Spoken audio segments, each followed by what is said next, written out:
Porque agora eu vou entrar num outro elemento, que eu já usei essa palavra bloco no poder e hegemonia, né? Agora vamos ver como é que isso se articula, né? O bloco no poder é composto pelo conjunto das frações das classes proprietárias. Falei com vocês que na burguesia não há uma unidade de interesses imediatos. Há uma unidade enquanto classes. Mas elas formam frações diferentes das classes proprietárias. O comércio, os industriais, banqueiros, agronegócio. Em cada um dessa fração de classe perpassa vários níveis diferenciados, não é? Não há uma unificação, uma unidade. A realidade, ela é diversificada. Ela é, volto a repetir, multifacética, multilateral, determinada no espaço e tempo, que nesse conjunto de contradições forma a totalidade em cada momento histórico. Tá? Então veja, essas classes proprietárias ela têm frações com interesses econômicos corporativos diversos e contraditórios. Se vocês pegarem, por exemplo, a discussão da política de juro, porque há muito embate e debate em torno disso, a política de juro. Porque se o juro é mais elevado, significa que os banqueiros, o capital financeiro, vai apropriar-se de uma parcela maior da mais-valia, do sobretrabalho, ou seja, das riquezas produzidas. E claro que quem vai pagar esse juro, não é? Vai apropriar-se de uma parcela menor. Quem compra uma casa, vamos pegar a casa popular, uma casinha simples, não é? Se nós formos fazer, isso aí eu tenho experiência, se você for fazer uma análise mais fidedigna do valor do terreno, da construção, etc., não é? Você vai chegar à conclusão de que o valor gasto na edificação daquela casa é em torno de 40% a 50% do que você vai pagar. E claro, como você não tem condições de desembolsar, você paga em 30 anos. Não é? Então é um mecanismo de transferência de riquezas para os setores que detêm o poder. Detém o poder quem? O setor financeiro, vinculado à construção civil, os intermediários, etc. Não é? É assim que funciona o processo de extração, apropriação e divisão do sobretrabalho ou da mais-valia. Né? Então isso explica a existência de disputa dentro dos governos burgueses. Os governos burgueses não são unificados. Nem nos Estados Unidos da América do Norte, onde há uma maior unidade, né, há disputa. São interesses ali diferenciados, alguns semelhantes e outros contraditórios. Tanto que a disputa do poder lá são, se não me engano, existem nos Estados Unidos, se não estou enganado, 36 partidos. Né? Mas disputa de fato dois, o republicano e democratas, né? Que têm ali visões diferentes, que representam interesses de classes e de frações de classes diferenciadas. Não é? Ou seja, em todo bloco de poder existe uma luta pelo rumo da política econômica. Essa contradição pode gerar conflitos relativamente graves. Olha aqui. Estas contradições podem gerar conflitos relativamente graves. Brasil, a partir de finais de 2019 até hoje, podem gerar conflitos relativamente graves. Né? Que esse genocida pode, inclusive, não chegar ao final do mandato.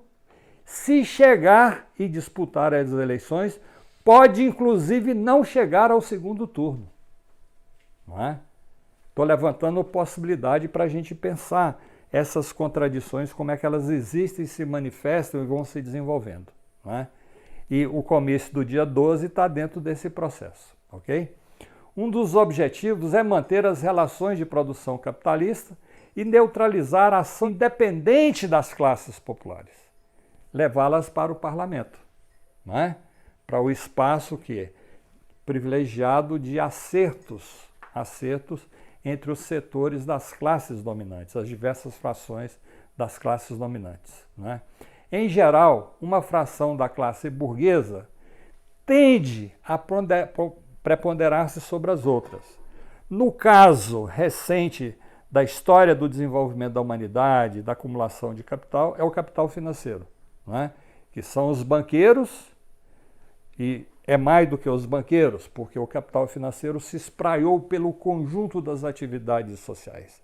Então tem banco que aplica no agronegócio, que tem terras, aplica indústrias, aplica escolas,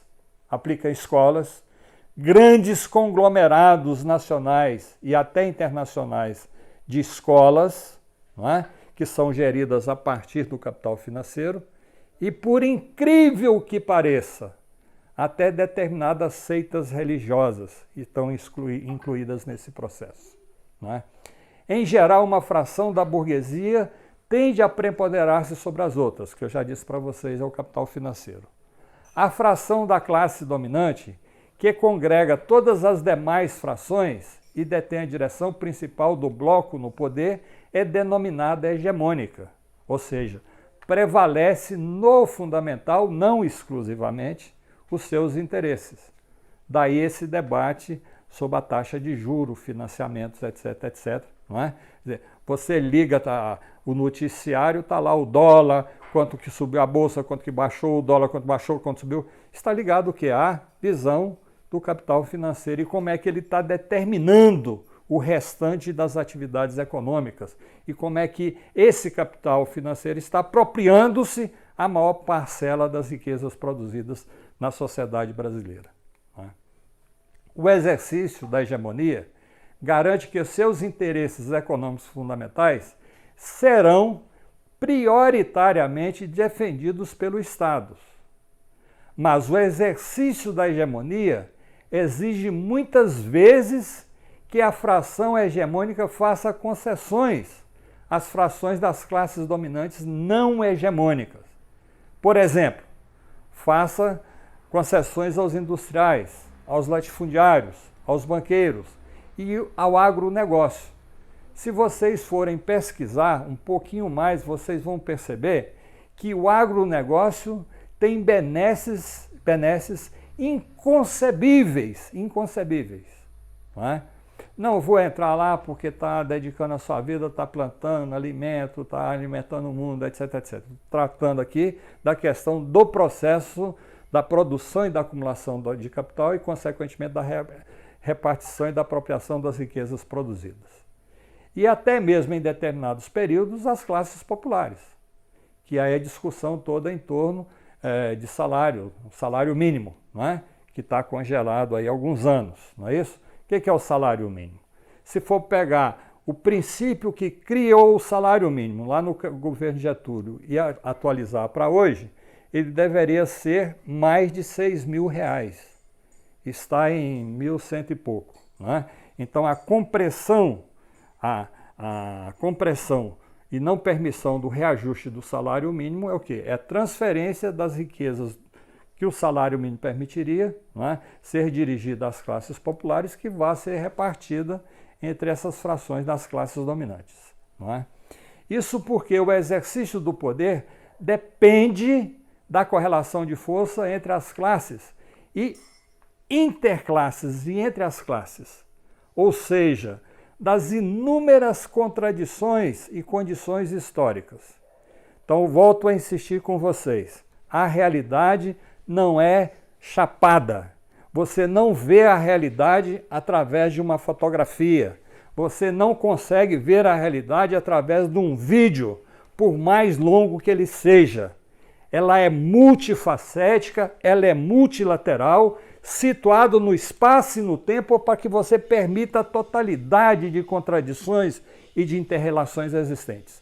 Então, cuidado com essa visão mecanicista, que eles muitos chamam de positivismo, não é? Nos leva a fotografar a realidade. Né? É impossível fotografar a realidade.